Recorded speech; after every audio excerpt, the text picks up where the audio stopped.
Hello guys, welcome to my YouTube channel. I am Prince and today I will discuss about the skin. और इस skin में भी हम क्या देखेंगे, इसका स्ट्रक्चर देखेंगे, इसका फंक्शन देखेंगे। So without wasting our time let's start the video. So ये जो हमारा स्किन होता है, ये हमारा क्या होता है, ये हमारा इंटेग्यूमेंट्री सिस्टम का ही पार्ट होता है। तो इस स्किन के बारे में हम बेसिक 3 पॉइंट्स पहले देख लेते हैं। तो ये जो हमारी स्किन है, ये हमारी पूरी की पूरी बॉडी को जो है कवर करती है। तो इसीलिए जो लार्जेस्ट ऑर्गन होता है हमारी बॉडी का, वो हमारा स्किन ही होता है। इसके अलावा स्किन में जो है कुछ कुछ एरियाज पे हमारे क्या होते हैं, ग्लैंड्स होते हैं, है ना, जैसे स्वेट ग्लैंड्स वगैरह होते हैं। इसके अलावा हेयर्स होते हैं, नेल्स होते हैं, तो ये भी हमारे स्किन में ही मौजूद होते हैं। इसके अलावा तीसरा पॉइंट क्या है हमारा, कि जो टोटल बॉडी वेट है उसका जो 60% है वो हमारा स्किन जो है अकाउंट करता है। तो ये 3 बेसिक पॉइंट्स है। पहला क्या है हमारा, it is the largest organ of the body. दूसरा पॉइंट क्या है, in certain areas it contain glands, hairs and nails और accounts for the 60% of total body weight. तो ये अकाउंट करता है 16% of the total body weight. तो ये भी आपको याद रखना है। तो पहले स्ट्रक्चर और फंक्शन में हम क्या देखेंगे, पहले हम इसका स्ट्रक्चर देखेंगे। सो स्ट्रक्चर हम क्या किससे देखेंगे, डायग्राम से देखेंगे। सो हम डायग्राम से देखते हैं। सो इस स्किन के स्ट्रक्चर को हम इस वाले डायग्राम से समझते हैं। तो होता क्या है, जो हमारी स्किन है ना, उसके पास हमारी 3 लेयर्स होती हैं। अब वो 3 लेयर्स हमारी कौन कौन सी होती है, ये देखो, ये बीच में क्या होती है हमारी, ये डर्मिस होते हैं। यहाँ से यहाँ तक ये पूरी क्या हमारी डर्मिस है। इस डर्मिस के ऊपर क्या होगी, एपिडर्मिस। इस डर्मिस के ऊपर क्या हमारी, एपिडर्मिस। और इस डर्मिस के नीचे हमारी क्या होती है, हाइपोडर्मिस। सो ये जो हमारी स्किन है, इसके हमारे 3 लेयर्स होते हैं। इसमें जो हमारी बीच वाली लेयर है वो हमारी क्या है, डर्मिस है। डर्मिस के ऊपर क्या है हमारी, एपिडर्मिस। और डर्मिस के नीचे हमारी क्या होगी, हाइपोडर्मिस। सो एक एक करके डिस्कस करते हैं। पहले अगर मैं इस एपिडर्मिस की अगर मैं बात करूं, तो ये जो एपिडर्मिस है, ये मेरी क्या है, ये मोस्ट सुपरफिशियल एपिडर्मिस। ये एपिडर्मिस क्या होती है बेसिकली, ये हमारी मोस्ट सुपरफिशियल और विजिबल लेयर ऑफ स्किन। जो स्किन की लेयर जो आपको दिख रही है वो क्या है, एपिडर्मिस है। वो क्या है हमारी, एपिडर्मिस है। और ये एपिडर्मिस क्या होती है, केराटिनाइज्ड होती है। केराटिनाइज्ड होती है क्योंकि इसमें केराटिन होता है। और ये केराटिन क्या करती है, एक तरीके से थोड़ा हार्डनेस प्रोवाइड करती है। और ये वाटर प्रूफिंग के लिए भी जिम्मेदार होती है। तो ये सब चीज़ें इसकी एपिडर्मिस में मौजूद होती है। इसके अलावा ये जो एपिडर्मिस है, ये हमारी इसकी जो थिकनेस है वो वेरी करती है। अब वो वेरी कैसे करती है, कि जो हमारी एपिडर्मिस है ना, उसके हमारे सब लेयर्स होते हैं। अभी इसके बारे में ये भी मैं दिखाऊंगा। ये जो एपिडर्मिस होती है, इसके हमारे कुछ सब लेयर्स देखने को मिलते हैं। और इन सब लेयर्स को हम क्या बोलते हैं, इन सब लेयर्स को हम बोलते हैं स्ट्रैटा। और ये सब लेयर्स जो है, ये कहीं कहीं पे तो 5 सब लेयर्स मौजूद होती है, बट कुछ कुछ पार्ट्स में क्या होता है, सिर्फ 4 ही सब लेयर्स मौजूद होती हैं। तो कुछ पार्ट में जहाँ पर हमें एक्स्ट्रा प्रोटेक्शन चाहिए होता है, जैसे कि palms of the hand and soles of the feet में जो है इंजरी के चांसेस ज़्यादा होते हैं। तो उस वजह से वहाँ पर क्या होता है कि हमारी टोटल 5 लेयर्स मौजूद होती है। और कहीं कहीं पे क्या होती है, वहाँ जहाँ ज़्यादातर जगह पर जो है हमारी जो सब लेयर्स होती है एपिडर्मिस की, वो हमारी 4 ही लेयर की होती है। तो कहीं कहीं पे 5 लेयर्स देखने को मिलती है, कहीं पे 4 लेयर्स देखने को मिलती है। 5 लेयर्स हमें कहाँ पर देखने को मिलती है, तो palms of the hand and soles of the feet. तो इसकी जो थिकनेस है एपिडर्मिस की, वो भी हमारी वेरी करती है। तो अगर मैं इसकी सब लेयर्स के बारे में अगर मैं बताऊं, और इसकी सब लेयर्स को, एपिडर्मिस की सब लेयर्स को हम क्या बोलते हैं, स्ट्रैटा बोलते हैं। तो उसकी सब लेयर्स को दिखाने के लिए मैंने ये दिखाया आपको, ये देखो ध्यान से। ये तो इसकी सब लेयर्स की अगर हम बात करें, तो सबसे ऊपर एपिडर्मिस की सब लेयर्स को हम क्या बोलते हैं, स्ट्रैटा। तो इसके सबसे ऊपर सुपरफिशियली हमारी क्या मौजूद होती है, स्ट्रैटम कॉर्नियम। तो सबसे ऊपर क्या है हमारी एपिडर्मिस में, हमारे क्या है, सब लेयर्स है। सब लेयर को हम स्ट्रैटा बोल रहे हैं। तो मोस्ट सुपरफिशियल हमारी क्या है, स्ट्रैटम कॉर्नियम। स्ट्रैटम कॉर्नियम के नीचे हमारी क्या प्रेजेंट होती है, स्ट्रैटम लूसीडम। अब ये जो स्ट्रैटम लूसीडम वाली जो लेयर, सब लेयर है एपिडर्मिस की, ये हमारी सिर्फ और सिर्फ किसमें प्रेजेंट होती है, palms of the hand and soles of the feet में। और ठीक है, ये तो मैंने बता ही दिया। ये यहाँ पर ये लेयर क्यों मौजूद है, ये इसीलिए मौजूद है क्योंकि जो हमारी जो palms of the hand and soles of the feet, उसमें इंजरी के चांसेस ज़्यादा हो, इस वजह से उसको एक्स्ट्रा प्रोटेक्शन के लिए यहाँ पर एक एक्स्ट्रा एपिडर्मिस की सब लेयर मौजूद होती है, जो कि हमारी क्या है, स्ट्रैटम लूसिडियम। और बाकी पार्ट्स में ये जो स्ट्रैटम लूसिडियम वाली जो सब लेयर है ये मौजूद नहीं होती। ये स्ट्रैटम लूसिडियम सिर्फ और सिर्फ किसमें प्रेजेंट है, palms of the hand and soles of the feet में। इसके नीचे हमारी क्या होती है, स्ट्रैटम ग्रैनुलोसम, और इस स्ट्रैटम ग्रैनुलोसम के नीचे हमारी क्या मौजूद होती है, स्ट्रैटम स्पाइनोसम, और स्ट्रैटम स्पाइनोसम के नीचे और नीचे क्या प्रेजेंट होती है, स्ट्रैटम बेसेल। मतलब स्ट्रैटम बेसेल एकदम बेस वाली लेयर है, तो इसीलिए इसका नाम है स्ट्रैटम बेसेल। ठीक है, तो सबसे मोस्ट सुपरफिशियली हमारी क्या है, स्ट्रैटम कॉर्नियम, उसके बाद क्या है हमारी स्ट्रैटम लूसिडम, और ये स्ट्रैटम लूसिडम सिर्फ और सिर्फ किसमें देखने को मिलेगी, ये सब लेयर ये देखने को मिलेगी palms of the hand and soles of the feet में। इसके बाद क्या है हमारी स्ट्रैटम ग्रैनुलोसम, और उसके नीचे हमारी क्या होती है, स्ट्रैटम स्पाइनोसम, और स्ट्रैटम स्पाइनोसम के नीचे हमारी क्या है, स्ट्रैटम बेसेल। और ये हमारी कहाँ पर होती है, किसके ऊपर मौजूद होती है, डर्मल पैपिले। ये डर्मल पैपिले क्या होती है, हमारे रिज लाइक प्रोजेक्शंस होती है कुछ इस तरीके से, और यही जो डर्मल पैपिले होते हैं ना, यही रिज जो आपकी फिंगरप्रिंट्स के लिए जिम्मेदार, ये जो हमारी हर इंसान की जो फिंगरप्रिंट होते हैं वो अलग होते हैं, ये जो डर्मल पैपिले होते हैं ना, यही जो रिज लाइक प्रोजेक्शन है, यही जो है फिंगरप्रिंट के लिए होते हैं। ठीक है, ये डर्मल पैपिले हर इंसान में अलग अलग देखने को मिलता है, अलग अलग तरीके से रिजेस देखने को मिलते हैं, तो इसी डर्मल पैपिले की वजह से फिंगरप्रिंट होते हैं। ठीक है, तो ये जो डर्मल पैपिले है इसी के ऊपर हमारी क्या है, ये स्ट्रैटम बेसेल सिचुएटेड होती है। ठीक है, तो ऊपर से नीचे क्या है, पहले स्ट्रैटम कॉर्नियम, फिर स्ट्रैटम लूसिडम, सिर्फ और सिर्फ palm of the hand and soles of the feet में देखने को मिलेगा, फिर उसके नीचे स्ट्रैटम ग्रैनुलोसम, फिर स्ट्रैटम स्पाइनोसम, और सबसे नीचे हमारी क्या है, स्ट्रैटम बेसेल। अब इसमें भी ये याद रखने वाली बात क्या है कि जो स्ट्रैटम बेसेल जो एकदम डीपेस्ट वाली लेयर होती है ना इस एपिडर्मिस की, ये क्या करती है, डिवाइड करती रहती है, और ये डिवाइड करते करते ना ये धीरे धीरे क्या करती है, जो ऊपर वाली जो लेयर है ना सबसे डिवाइड करते करते ये जो स्ट्रैटम कॉर्नियम है, स्ट्रैटम कॉर्नियम, ये इसको क्या करती है, रिप्लेस कर देती है। तो हर ऑलमोस्ट 1 मंथ में जो है ये स्ट्रैटम कॉर्नियम जो है कंप्लीटली रिप्लेस होती है। ये जो स्ट्रैटम कॉर्नियम है ना, ये ना झड़ती रहती है समय के साथ, तो हर ऑलमोस्ट 1 मंथ में ये स्ट्रैटम कॉर्नियम जो है कंप्लीटली रिप्लेस्ड हो जाती है। ये क्या होती है, ये रिप्लेस होती रहती है। तो होता क्या है, जो डीपेस्ट वाली जो लेयर है वो क्या करती है, वो प्रोलिफरेट करती है, वो डिवाइड करती है, और वो डिवाइड करते करते क्या करती है, ये जो ऊपर वाली जो लेयर है ये इसको रिप्लेस कर देती है, स्ट्रैटम कॉर्नियम को। ठीक है, ये ऑलमोस्ट 1 मंथ में जो है ये हमारा स्ट्रैटम कॉर्नियम कंप्लीटली रिप्लेस हो जाता है। ठीक है, तो ये तो रही हमारी एपिडर्मिस के बारे में बात। अब एपिडर्मिस के नीचे क्या है, हमारी डर्मिस है ना, डर्मिस के ऊपर थी ना हमारी एपिडर्मिस, अब हम डर्मिस की बात कर लेते हैं। तो ये डर्मिस में ज़्यादा कुछ नहीं है, ये डर्मिस वाला जो पार्ट है इसमें हमें ब्लड वेसल्स वगैरह देखने को मिलते हैं, ये देखने को मिल रही है कि वीन्स, आर्टरी, ये सब हमारी डर्मिस वाले पार्ट में मौजूद होती है। इसके अलावा स्वेट ग्लैंड्स वगैरह भी हमारे इस डर्मिस वाले पार्ट में मौजूद होते हैं। और इस डर्मिस के नीचे हमारी क्या होती है, हाइपोडर्मिस।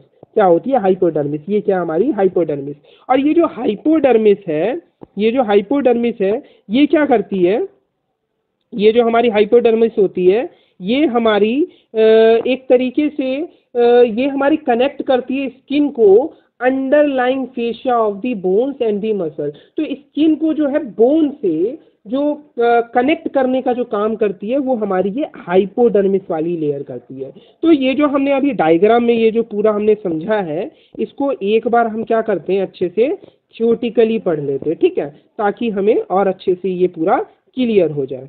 सो अगर हम स्ट्रक्चर की बात करें तो 3 लेयर्स ऑफ स्किन है, बता दिया, दिखा भी दिया मैंने डायग्राम में, एपिडर्मिस, डर्मिस और हमारी क्या है तीसरी हाइपोडर्मिस। तो एक एक करके हम थ्योरेटिकली इसे देख लेते हैं। सो पहले हम क्या देखेंगे, एपिडर्मिस। सो अगर हम एपिडर्मिस की बात करें, the most superficial visible layer of skin, बता दिया था मोस्ट सुपरफिशियल विजिबल लेयर है स्किन की, composed of stratified squamous epithelium, keratinized होगी। है ना, या क्योंकि इसमें क्या होती है, क्रेटिनिन पे होता है। क्रेटिनिन क्या करती है, थोड़ी हार्डनेस प्रोवाइड करती है और ये वाटर प्रूफिंग करती है स्किन की, ठीक है। और इसकी थिकनेस वेरी करती है, बताया कि सोल्स ऑफ दी फीट है, हाँ, और पाम ऑफ दी जो हैंड है वहाँ पर क्या है, हमारी एक्स्ट्रा जो है सब लेयर देखने को मिलती है एपिडर्मिस की, ठीक है। वो कौन सी थी, स्ट्रैटम लूसिडम, ठीक है। और इसमें क्या होती है, कोई ब्लड वेसल्स नहीं होती। चौथा पॉइंट क्या है, नो ब्लड वेसल्स। अब कोई ब्लड वेसल्स नहीं है तो नरिशमेंट कैसे होगा, तो वो भी देख लेते हैं। The cells in the deepest layer are nourished by the diffused oxygen from the surrounding air and by the blood capillaries extending to the dermis, ठीक है। तो होता क्या है, जो सेल्स हैं डीपेस्ट लेयर में वो कैसे नरिश्ड होंगे, तो डिफ्यूज्ड ऑक्सीजन के थ्रू फ्रॉम द सराउंडिंग, जो सराउंडिंग एयर है वहीं से जो ऑक्सीजन डिफ्यूज होगा उसी के थ्रू जो है हमारी जो डीपेस्ट लेयर है वो नरिश होती है। इसके अलावा जो ब्लड कैपिलरीज होती है वो भी एक्सटेंड करती है जो डर्मिस तक, तो उसके थ्रू भी जो है नरिशमेंट मिलता है। जो डीपेस्ट जो सेल्स जो होते हैं जो कि डीपेस्ट लेयर में मौजूद होते हैं, तो उनको इस तरीके से जो है नरिशमेंट मिल पाता है। एक तो सराउंडिंग में जो एयर है वो डिफ्यूज हो जाती है उसके थ्रू, और दूसरा हमारी क्या है, जो ब्लड कैपिलरीज है जो एक्सटेंड कर रही है डर्मिस तक, तो उसके थ्रू मिलता है। पर ये बात याद रखनी है कि जो एपिडर्मिस वाली लेयर है उसमें कोई ब्लड वेसल्स मौजूद नहीं होती है, तो नो ब्लड वेसल्स। इसके अलावा हेयर्स, एपिडर्मिस सुपरफिशियल तो वहाँ हेयर्स तो होंगी।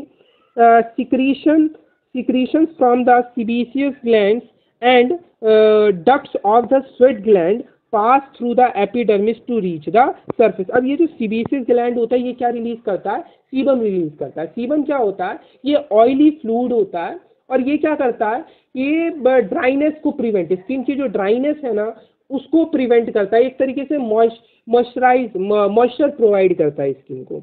इसके बाद अगर हम एपिडर्मिस की सब लेयर्स की बात करें, तो जो सब लेयर्स होती है एपिडर्मिस की उसको हम क्या बोलते हैं, स्टेटा। और फ्रॉम सुपरफिशियल टू डीप अगर हम देखें सीक्वेंस क्या है इस लेयर का, तो सबसे ऊपर क्या हमारी स्ट्रैटम कॉर्नियम, स्ट्रैटम कॉर्नियम के नीचे क्या है, स्ट्रैटम लूसिडम। अब ये जो स्ट्रैटम लूसिडम है ये हमारा क्या है, प्रेजेंट होता है सिर्फ और सिर्फ किस में, palms of the hand and soles of the feet में। इसके बाद क्या है हमारी स्ट्रैटम ग्रैनुलोसम, स्ट्रैटम ग्रैनुलोसम के बाद क्या है, स्ट्रैटम स्पाइनोसम, और स्ट्रैटम स्पाइनोसम के बाद क्या है, स्ट्रैटम बेसेल, या फिर जिसे हम जर्मिनेटिव लेयर भी बोलते हैं। इसके बाद दो और पॉइंट है जो इस एपिडर्मिस के बारे में हमें देखना है। The cells of the deepest layer proliferate, मैंने बताया था the cells of the deepest layer proliferate and pass towards the surface, surface तक जाती है to replace the cornified cells lost due to wear and tear। As the cells migrate superficially they become more and more flattened and those and lose their nuclei to form the flattened dead cell of the stratum corneum. तो जैसे जैसे ये cell जो है migrate करते हैं superficial, मैंने बताया नीचे से ऊपर की तरफ माइग्रेट करते हैं सुपरफिशियली, ये क्या करते हैं, धीरे धीरे ये फ्लैटेंड होते जाते हैं, मोर एंड मोर फ्लैट, जैसे जैसे ऊपर जाएंगे फ्लैटेंड होते जाएंगे, और ये अपना न्यूक्लियाई भी लूज कर देते हैं और क्या फॉर्म करते हैं, एक फ्लैटेंड डेड सेल फॉर्म करते हैं जो कि हमारी क्या है, स्ट्रैटम कॉर्नियम, और इस तरीके से रिप्लेस कर देते हैं स्ट्रैटम कॉर्नियम को। अब इसी एपिडर्मिस का जो हमारा आखिरी पॉइंट है वो हमारा क्या है कि इसकी जो जर्मिनेटिव जोन होती है उसमें हमारी तीन तरीके की सेल्स हमें देखने को मिलती है। एक तो हमारे मिलेनोसाइट्स होते हैं इसके जर्मिनेटिव जोन, एपिडर्मिस की जो जर्मिनेटिव जोन है उसमें हमें तीन तरीके के सेल्स देखने को मिलते हैं। पहले है मिलेनोसाइट्स, दूसरे हैं लैंगरहैंस सेल्स, और तीसरे हमारे मार्केल सेल्स। अब ये होते क्या, तो मिलेनोसाइट्स तो हमें पता है ये क्या करते हैं, सिंथेसाइज करते हैं मिलानिन पिगमेंट। अब मिलानिन पिगमेंट क्या है, अगर ये मिलानिन पिगमेंट ज़्यादा है तो स्किन ज़्यादा डार्कन होती है, और अगर ये मिलानिन पिगमेंट कम है तो स्किन लाइट कलर की होती है। तो मतलब, और ये मिलानिन पिगमेंट करता है क्या है, ये हमारा यूवी रेज से क्या करेगा, प्रोटेक्शन प्रोवाइड करेगा, ठीक है। तो जो मिलेनोसाइट्स है वो क्या सिंथेसाइज कर रहे हैं जर्मिनेटिव जोन में। पहले क्या है हमारे एपिडर्मिस के जर्मिनेटिव जोन में हमारे मेलानोसाइट्स है। मेलानोसाइट्स हमारे क्या कर रहे हैं, मेलानिन पिगमेंट का सिंथेसिस कर रहे हैं। इसके बाद हमारे क्या है लैंगरहैंस सेल्स। लैंगरहैंस सेल्स क्या होते हैं, हमारे फेगोसाइटिक इन नेचर होते हैं। मतलब ये जितने भी बैक्टीरिया वगैरह है उसको एंगल्फ कर लेंगे, फेगोसाइटिक इन नेचर। तो लैंगरहैंस सेल्स भी हमारे इसके जर्मिनेटिव जोन में देखने को मिलता है, जो कि हमारे कैसे होते हैं, फेगोसाइटिक इन नेचर होते हैं। इसके अलावा तीसरे सेल्स हमारे क्या है, मार्केल सेल्स। अब ये मार्केल सेल्स क्या होते हैं, ये हमारे सेंसरी रिसेप्टर्स होते हैं जो कि हमारे स्ट्रेटम बेसिल में देखने को मिलते हैं। तो sensory receptor cell in the stratum basale जो है हमारे मार्केल सेल होते हैं। यही जो है टच वगैरह जो है हमें इसी मार्केल सेल्स की वजह से देखने को मिलता है। तो ये जो मार्केल सेल्स है ये हमारे क्या है, सेंसरी रिसेप्टर सेल्स हैं, जो कि हमारी एपिडर्मिस के कौन सी वाली सब लेयर में मौजूद होता है, इन द स्ट्रेटम बेसिल में मौजूद होता है। इसके बाद हमने एपिडर्मिस देख लिया। अब एपिडर्मिस के नीचे हमारी क्या है, डर्मिस है ना। मैंने बताया ना डर्मिस के ऊपर क्या होती है, एपिडर्मिस होती है, डर्मिस के नीचे क्या होती है, हाइपोडर्मिस होती है। तो एपिडर्मिस देख लिया, आप क्या देखेंगे, हम डर्मिस देखेंगे। तो जो हमारी डर्मिस वाली लेयर है ये हमारी कैसी होती है, ये हमारी टफ होती है। कैसी होती है, टफ होती है और इलास्टिक होती है। और इसके अंदर हमारे क्या होते हैं, डायग्राम में भी दिखाया था कि इसके अंदर हमारे ब्लड एंड लिम्फ वेसल्स थे, नर्व्स थे, हेयर फॉलिकल्स होते हैं, स्वेट ग्लैंड्स होते हैं। इसके अलावा यहाँ पर हमारी दो लेयर्स देखने को मिलती है कनेक्टिव टिश्यू की। तो सबसे पहले जो हमारी ऊपर होती है वो हमारी पेपिलरी होती है और उसके नीचे हमारी रेटिकुलर होती है। तो दो लेयर्स हमारी कनेक्टिव टिश्यू की डर्मिस में देखने को मिलती है, पेपिलरी और रेटिकुलर। और ये जो डर्मिस वाली लेयर है ना, टफ और इलास्टिक है। क्यों है, क्योंकि इसके अंदर कोलेजन फाइबर्स देखने को मिलते हैं। बट जैसे जैसे एज बढ़ेगी तो उसकी जो कोलेजन फाइबर्स क्या होते हैं, वो धीरे धीरे कम होते हैं। तो उस वजह से क्या होती है, जो इलास्टिसिटी है वो लूज होती रहती है। इसीलिए जैसे जैसे एज बढ़ती है तो फेस में क्या होने, रिंकल्स आने लगते हैं। तो इसी वजह से आने लगते हैं, क्योंकि ये इलास्टिसिटी लूज होती रहती है। तो जो ये हमारी डर्मिस वाली लेयर है टफ और इलास्टिक है, किस वजह से, क्योंकि कोलेजन फाइबर्स मौजूद हैं। इसके अलावा इसके अंदर ब्लड एंड लिम्फ वेसल्स हैं, नर्व्स हैं, एयर फॉलिकल्स हैं, स्वेट ग्लैंड्स हैं, है ना। इसके बाद हमारे इसी डर्मिस में हमारे दो लेयर्स कनेक्टिव टिश्यू की मौजूद होती है। ऊपर क्या है, पेपिलरी, उसके नीचे क्या होती है, रेटिकुलर। तो पहले पेपिलरी की बात करते हैं। तो अगर मैं पेपिलरी की बात करूं तो इसमें क्या है, हमारी collagen and elastic fibres form a loose mesh. यहाँ पर क्या होता है, जो कोलेजन बताया ना, ये जो हमारी डर्मिस वाली लेयर इसमें क्या होंगे, कोलेजन फाइबर्स होंगे। तो कोलेजन और इलास्टिक जो फाइबर्स हैं वो क्या बनाते हैं, पेपिलरी में एक लूज मैश बनाते हैं। और यहाँ पर क्या होता है, यहाँ पर फाइब्रोब्लास्ट होते हैं, कुछ एडिपोसाइट्स होते हैं, abundance of small blood vessels देखने को मिलती है, फैगोसाइट्स होते हैं, टच रिसेप्टर्स होते हैं, जैसे मिजनस कार्पस सेल्स। ये टच रिसेप्टर्स में कौन होते हैं, हमारे मिजनस कार्पस सेल्स होते हैं, एंड नर्व फाइबर्स होते हैं। तो क्या क्या देखने को मिलता है भाई पेपिलरी में, तो कोलेजन और इलास्टिक फाइबर्स क्या फॉर्म करते हैं, एक लूज मैश फॉर्म करते हैं, fibroblast, few adipocytes, abundance of small blood vessels देखने को मिलती है, फेगोसाइट्स होते हैं, कुछ टच रिसेप्टर्स में मिजनस कार्पस सेल्स होते हैं और नर्व फाइबर्स देखने को मिलता है। और रेटिकुलर की बात करें, ये मच थिकर, ये थिकर होता है और अंडरलाइंग द पेपिलरी लेयर। तो मैंने बताया ना ये पेपिलरी लेयर ऊपर है और पेपिलरी लेयर के नीचे क्या है, ये रेटिकुलर वाली लेयर होती है और ये थिकर होती है और अंडरलाइंग द पेपिलरी लेयर। और ये क्या करती है, ये जो कोलेजन और इलास्टिक फाइबर्स जो है एक टाइट मैश वर्क बनाते हैं। यहाँ पर क्या था, जो कोलेजन और इलास्टिक फाइबर्स थे वो लूज मैश बना रहे थे। बट रेटिकुलर में क्या है कि जो कोलेजन और इलास्टिक फाइबर्स हैं वो क्या बनाते हैं, एक टाइट मैश वर्क बनाते हैं। और ये जो रेटिकुलर वाली लेयर है ये वेल वस्कुलराइज्ड होती है। मतलब यहाँ पर रिच सेंसरी सप्लाई है, यहाँ पर ब्लड वेसल्स वगैरह है, मतलब वस्कुलर मतलब आर्टरी वेन्स अच्छी तरीके से सप्लाई है यहाँ पर। तो वेल वस्कुलराइज्ड लेयर होती है, रिच सेंसरी सप्लाई होती है, सिंपैथेटिक नर्व सप्लाई है ना। तो ये सब चीज़ें इसकी रेटिकुलर लेयर में होती हैं। तो ये तो हो गई हमारी डर्मिस की बात। अब चलते हैं हम अपने हाइपोडर्मिस पे, जो कि इसकी थर्ड लेयर है। सो इस हाइपोडर्मिस में हमें ज़्यादा नहीं देखना, सिर्फ 3 पॉइंट्स देखने हैं, तो उसको भी हम देख लेते हैं। तो 3 पॉइंट्स कौन कौन से? पहला पॉइंट क्या है? Also known as subcutaneous layer और सुपरफिशियल फेशिया। तो इसको हम सबक्यूटेनियस लेयर या फिर सुपरफिशियल फेशिया बोलते हैं। ये क्या करती है? कनेक्ट करती है skin to the underlying fascia of the bones and muscles. और तीसरा क्या है? ये फैट स्टोर करती है, और फैट स्टोर करती है एक तरीके से प्रोवाइड करती है इंसुलेशन। ठीक है, तो इसके 3 पॉइंट्स क्या है? पहला point, it is also known as subcutaneous layer और सुपरफिशियल फेशिया। ये क्या कनेक्ट करती है? स्किन को underlying fascia of the bones and muscle से कनेक्ट करती है, और ये फैट भी स्टोर करती है, जिससे ये प्रोवाइड करती है इंसुलेशन। ठीक है, इसके बाद ये जो हमारा स्ट्रक्चर था स्किन का, ये कंप्लीट हो गया। अब हम क्या देखेंगे? इस स्किन का क्या देखेंगे? फंक्शन देखेंगे। यानी अब हम चलते हैं अपने फंक्शन ऑफ द स्किन की तरफ, जो कि हमारा इसका आखिरी टॉपिक है। So function of the skin में हमारा क्या है? पहला फंक्शन हमारा क्या है फंक्शन ऑफ द स्किन में? तो पहला फंक्शन होता है हमारा प्रोटेक्शन। तो स्किन क्या प्रोवाइड करेगा? प्रोटेक्शन प्रोवाइड करेगा। Skin act as a protective barrier. अब इसमें क्या है? Skin forms a water proof layer. मैंने बताया केराटिनाइज्ड एपिथेलियम है, केराटिनिन है। तो ये क्या करेगी? एक तरीके से वाटर प्रूफिंग प्रोवाइड करती है, और जिस वजह से, अब ये वाटर प्रूफ लेयर है, जिस वजह से प्रिवेंट होगा डिहाइड्रेशन। क्या प्रिवेंट होगा? डिहाइड्रेशन। तो skin forms a water proof layer. दूसरा क्या है? Protects the deeper more delicate structure, है ना, उसको प्रोटेक्ट करेगा। तीसरा फंक्शन के तीसरा क्या करेगा? Protects from harmful chemicals and radiation, है ना। हार्मफुल केमिकल्स और रेडिएशन में जैसे यूवी रेस से कैसे बचाता है? क्योंकि इसी में स्किन में हमारी क्या होती है?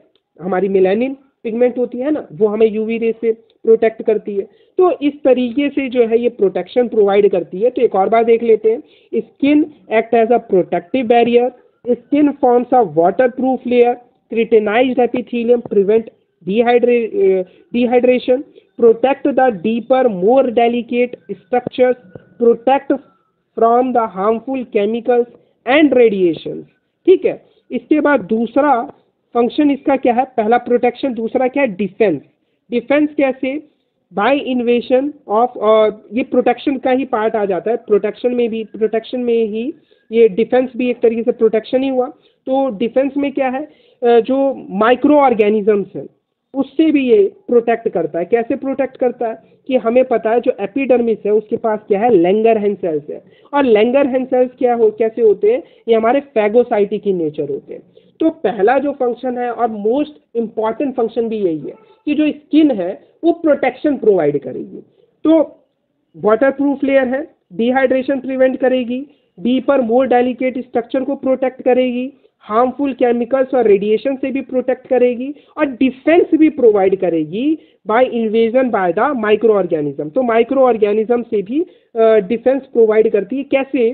तो हमें पता है एपिडर्मिस जो लेयर है स्किन की, उसके पास क्या है? लैंगरहैंस सेल्स है। और लैंगरहैंस सेल्स मैंने बताया था ये कैसे होते हैं? फैगोसाइटिक इन नेचर होते हैं। कोई भी माइक्रो ऑर्गेनिज्म आएगा, ये फैगोसाइटिक जो सेल्स हैं वो उसे क्या कर लेंगे? एंगल्फ कर लेंगे, क्योंकि ये कैसे होते हैं? हमारे फैगोसाइटिक इन नेचर होते हैं। तो पहला जो फंक्शन है इसका खत्म हो गया, जो कि हमारा क्या था? प्रोटेक्शन। दूसरा फंक्शन क्या है? Sensory. Skin is sensory to touch, है ना, टच करते हैं तो पता चलता है ना, पेन, टेम्परेचर, कोई चीज गर्म है, ठंडी है, तो पता चलता है ना स्किन के थ्रू। तो स्किन जो हमारी क्या है? सेंसरी फंक्शन भी है इसका, क्योंकि इसी के थ्रू तो हमें पता चलता है। तो स्किन क्या है? हाँ, स्किन की अगर हम बात करें तो sensory, skin is sensory to touch, pain and temperature. तो दूसरा फंक्शन इसका क्या होगा? सेंसरी। पहला फंक्शन प्रोटेक्शन हुआ, दूसरा फंक्शन क्या हो गया? सेंसरी। सेंसरी क्या? तो स्किन जो है हमारी सेंसरी होती है to touch, pain and temperature. ठीक है, तीसरा फंक्शन इसका क्या है? Regulation of body temperature. तो रेगुलेशन ऑफ बॉडी टेम्परेचर भी स्किन के थ्रू ही होता है। Heat is lost through evaporation of sweat and it is conserved by the fat and hair।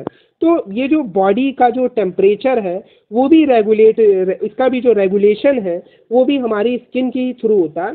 तो ये जो रेगुलेशन ऑफ बॉडी टेम्परेचर है ये भी इसका एक बहुत इम्पॉर्टेंट फंक्शन होता है हमारा स्किन का। तो इसको हम ना एक बार ना डिटेल में देख लेते हैं, ये जो रेगुलेशन ये कैसे करता है बॉडी टेम्परेचर का।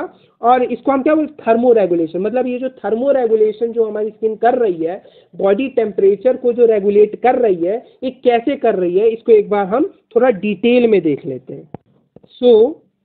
अगर हम थर्मो रेगुलेशन की बात करें तो थर्मो रेगुलेशन तो हमें पता ही है क्या है, कि बॉडी टेम्परेचर को रेगुलेट करना। अब ये कैसे कर रही है वो देखते हैं। तो थर्मो रेगुलेशन में क्या है, जो स्किन है वो मेंटेन करके रखती है constant temperature of 37 degree Celsius. कैसे करती है, to maintain this constant temperature a negative feedback system regulates the balance between heat produced in the body and heat lost to the environment। तो होता क्या है, ये मेंटेन करने के लिए क्या करती है, एक नेगेटिव फीडबैक सिस्टम को रेगुलेट, एक नेगेटिव फीडबैक सिस्टम होता है जो रेगुलेट करता है। और ये कैसे बैलेंस, और ये क्या करता है कि बैलेंस प्रोवाइड करता है, ये रेगुलेट करता है बैलेंस को between heat produced in the body and heat lost in the environment. अब कैसे करता है वो सब देखते हैं। द टेम्परेचर रेगुलेटिंग सेंटर, जो temperature regulating centre in the hypothalamus है वो सेंसिटिव होता है to the temperature of the circulating blood. तो जो ब्लड जो सर्कुलेट कर रहा है बॉडी में, उसका जो टेम्परेचर होता है, उसके टेम्परेचर के प्रति जो हाइपोथैलेमस है वो सेंसिटिव होता है। और उसी के थ्रू जो है ये जो हमारा टेम्परेचर रेगुलेटिंग सेंटर है जो कि हाइपोथैलेमस में मौजूद है, वो हाइपोथैलेमस रेगुलेट करता है। तो जो हाइपोथैलेमस है, hypothalamus is sensitive to the temperature of circulating blood. This centre respond to the temperature change by sending the nerve impulse to the arterioles in the dermis. तो होता क्या है कि जो ब्लड फ्लो कर रहा है, सर्कुलेट कर रहा है बॉडी में, तो उसी के जो उसका जो टेम्परेचर बढ़ रहा है, जो सर्कुलेटिंग ब्लड है उसका जो टेम्परेचर बढ़ रहा है या घट रहा है, उस हिसाब से ही जो ये जो हाइपोथैलेमस है, इसका जो सेंटर है, ये रिस्पॉन्ड करता है। कैसे रिस्पॉन्ड करता है, तो ये जो नर्व्स है ना, ये क्या करता है, सेंड करता है नर्व्स इम्पल्स, किसको, आर्टरियोल्स को, और जो कि हमारी कहाँ पर मौजूद है, डर्मिस में मौजूद है। तो होता क्या है एक बार देखते हैं। द बॉडी टेम्परेचर, अगर बॉडी टेम्परेचर रेज करेगा तो होता क्या है, वेजोडाइलेशन होता है, वेजोडाइलेशन होगा। और जब वेजोडाइलेशन होगा उसकी वजह से क्या होगा, स्वेटिंग होगी।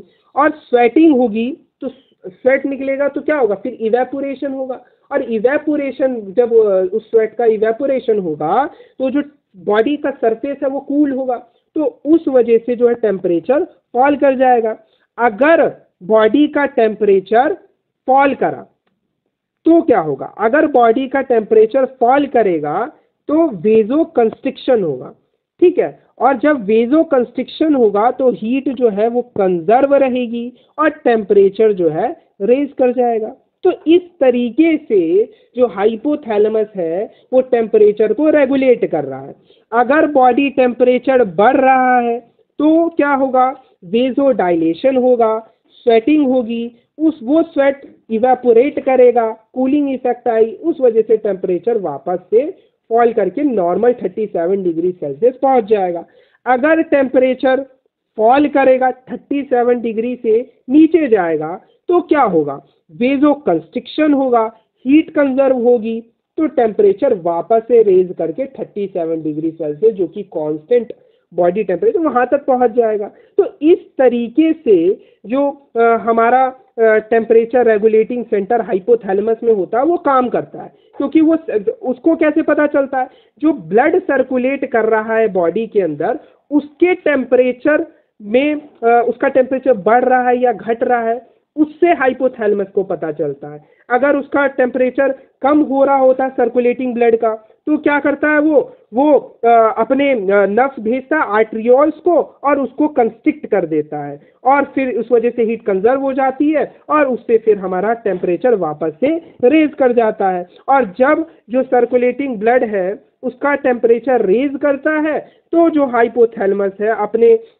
नर्व्स के थ्रू आर्ट्रियोल्स का क्या करता है, वेजो डायलेशन, आर्टरीज वगैरह का क्या करता है, वेजो डायलेशन करता है और वेजो डायलेशन की वजह से स्वेटिंग होती है और स्वेट जो है जब इवेपोरेट करता है तो कूलिंग इफेक्ट के कारण जो टेम्परेचर है वापस से नॉर्मल आ जाता है ना, फॉल कर जाता है 37 डिग्री सेल्सियस हो जाता है। तो मतलब अगर 37 डिग्री से ज़्यादा होगा तो जो हाइपोथैलेमस है उसे वापस 37 से लाने के लिए वेजो डायलेशन किया, वापस से फॉल कर दिया। अगर 37 से कम हुआ टेम्परेचर तो उसको रेज करने के लिए क्या किया, वेजो कंस्ट्रिक्शन किया ताकि वापस से हीट कंजर्व हो और वापस से जो नॉर्मल बॉडी टेम्परेचर है वो मेंटेन रहे।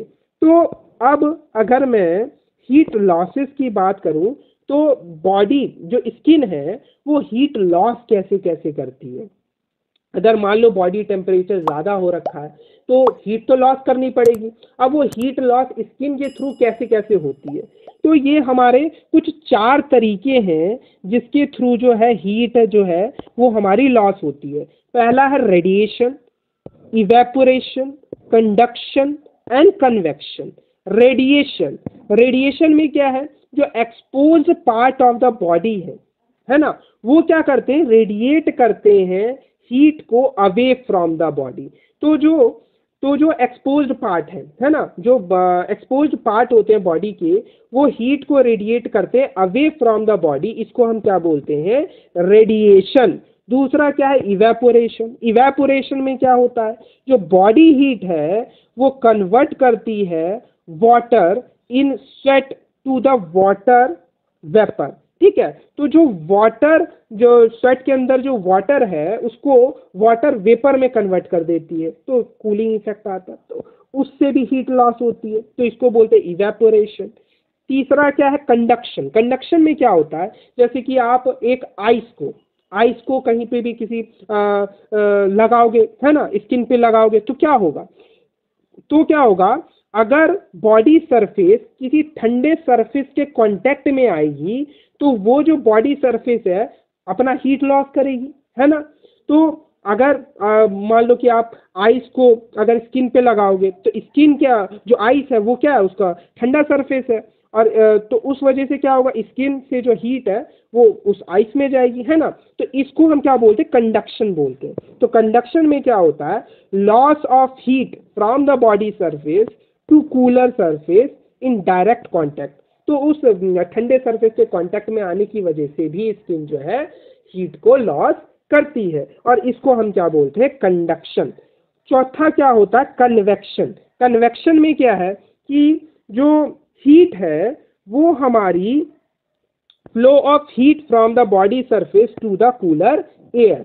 तो होता क्या, जैसे कि आप किस कूलर के सामने बैठ गए तो उसमें क्या होगा कि जो बॉडी का जो हीट है वो फ्लो करता है बॉडी सरफेस से कहाँ पर, कूलर एयर की तरफ, मतलब जो ठंडी हवा है उसकी तरफ। तो उसके थ्रू भी जो बॉडी है हीट को लॉस करती है और इसको हम क्या बोलते हैं, कन्वेक्शन बोलते हैं। यहाँ पर कोई सरफेस कांटेक्ट नहीं हो रहा जैसे कंडक्शन में हो रहा, पर इस कन्वेक्शन में कोई सरफेस कांटेक्ट नहीं होता। यहाँ पर कूलर एयर की तरफ, जो ठंडी हवा है उसकी तरफ जो है जो हीट है वो ट्रांसफ़र होती है। वहीं कंडक्शन में क्या होता है, एक तरीके से कांटेक्ट होता है, डायरेक्ट कांटेक्ट होता है ठंडी सरफेस के साथ बॉडी सरफेस का। तो हीट लॉस में क्या है, रेडिएशन है, इवेपोरेशन है, कंडक्शन है, कन्वेक्शन है। रेडिएशन में exposed part of the body radiate the heat away from the body. Evaporation में heat, body heat convert water in sweat to water vapour. Conduction में कैसे, तो loss of heat from the body surface to cooler surface in direct contact. And convection में क्या होता है, flow of heat from the body surface to the cooler air. तो ये तो हो गई हीट लॉसेस की बात। तो हमने पूरा का पूरा थर्मो रेगुलेशन भी देख लिया कि स्किन कैसे थर्मो रेगुलेशन करता है, कैसे कैसे हीट लॉस करता है ना, और हाइपोथैलेमस कैसे करता है। तो ये सब हमने अब देख लिया, यानी रेगुलेशन ऑफ बॉडी टेम्परेचर को भी हमने एकदम डिटेल में देख लिया। तो ये भी हमारा स्किन का फंक्शन है। इसके बाद हमारा इसका चौथा फंक्शन क्या होता है, एब्जॉर्प्शन। एब्जॉर्प्शन क्या है, oily substance are freely absorb by the skin, ठीक है। पांचवा फंक्शन क्या है, secretion. Skin secrete sweat and sebum. Sebum बताया था, ये ऑयली वैक्स टाइप का फ्लूइड होता है जो कि क्या करता है, ड्राइनेस को, स्किन की जो ड्राइनेस है उसको प्रिवेंट करता है। इसके अलावा excretion, absorption, secretion and excretion भी करता है। एक्सक्रीशन क्या करता है, the excess of water, salt, waste product are excreted through the sweat, है ना। तो इस स्वेट के थ्रू ये सब भी एक्सक्रीट होता है। सातवां फंक्शन क्या है, पीएच को भी रेगुलेट करता है। A good amount of acid is excreted through the sweat, है ना। तो एक तरीके से पीएच को भी रेगुलेट कर रहा है। और ये सिंथेसिस भी करता है। अब किसका सिंथेसिस करता है, विटामिन D3 का सिंथेसिस करता है, कॉलीकैल्सिफेरॉल। कैसे करता है, होता क्या है कि जो हमारी स्किन है ना उसमें प्रेजेंट होता है 7-डिहाइड्रोकोलेस्ट्रॉल, और ये 7-डिहाइड्रोकोलेस्ट्रॉल जब अल्ट्रा वायलेट रेज के कांटेक्ट में आती है, सन से जो अल्ट्रा वायलेट रेज आ रही है उसके कांटेक्ट में आती है, तो ये जो 7-डिहाइड्रोकोलेस्ट्रॉल है ये कैल्सीफेरॉल में कन्वर्ट हो जाता है। और कैल्सीफेरॉल क्या है, हमारा विटामिन D3। तो ये विटामिन D3 का भी सिंथेसिस होता है हमारी स्किन में। तो होता क्या है, in the skin vitamin D3 vitamin D3 का क्या फॉर्म, नाम क्या है, cholecalciferol is synthesized in the skin by the reaction of 7-डिहाइड्रोकोलेस्ट्रॉल with the ultraviolet rays of the sun। तो सिंथेसिस भी कर रहा है। इसके बाद और इसका क्या फंक्शन होता है, सो इसका नौवां फंक्शन क्या है, स्टोरेज। स्टोरेज ये क्या करता है, skin stores the chloride, chloride का स्टोरेज करता है हमारा स्किन। रिपेरेटिव में क्या है, the cut and wounds of the skin are quickly healed, repair भी होती रहती है ना। वाटर बैलेंस भी प्रोवाइड करता है, कैसे, skin does not permit water to pass in and out of the skin, thus it maintains the water balance of the body. तो ये 11 फंक्शंस जो है हमारे स्किन के होते हैं। पहला है प्रोटेक्शन, है ना, प्रोटेक्शन। दूसरा फंक्शन क्या था इसका, सेंसरी फंक्शन था। तीसरा रेगुलेशन ऑफ बॉडी टेम्परेचर, देखा कैसे ये थर्मो रेगुलेशन करता है। चौथा फंक्शन एब्जॉर्प्शन। पांचवा सिक्रीशन। छठा एक्सक्रीशन। सातवां रेगुलेशन ऑफ पीएच। आठवें में हमने सिंथेसिस देखा कि विटामिन D3 कॉलीकैल्सिफेरॉल का सिंथेसिस करता है, कैसे, तो 7-डिहाइड्रोकोलेस्ट्रॉल हमारा अल्ट्रावायलेट रेज ऑफ द सन के कांटेक्ट में आने की वजह से वो हमारा जो है विटामिन D3 यानी कॉलीकैल्सिफेरॉल में कन्वर्ट हो जाता है और इस तरीके से विटामिन D3 का फॉर्मेशन करता है। 9वां फंक्शन देखा, स्टोरेज किसका कर रहा है, क्लोराइड्स का कर रहा है। 10वां फंक्शन रिपेरेटिव, मतलब रिपेयर होता है ना। 11वां फंक्शन इसका क्या है, हमारा वाटर बैलेंस, कि ये जो स्किन है वो वाटर को स्किन जो है परमिट नहीं करती वाटर को टू पास इन और आउट ऑफ द स्किन, तो इस तरीके से ये वाटर बैलेंस को भी मेंटेन करने का काम करती है। तो इसी के साथ हमारा ये टॉपिक भी कंप्लीट हुआ। मिलते हैं ऐसी एक नई वीडियो के साथ, तब तक खुश रहें, मस्त रहें। जय हिंद।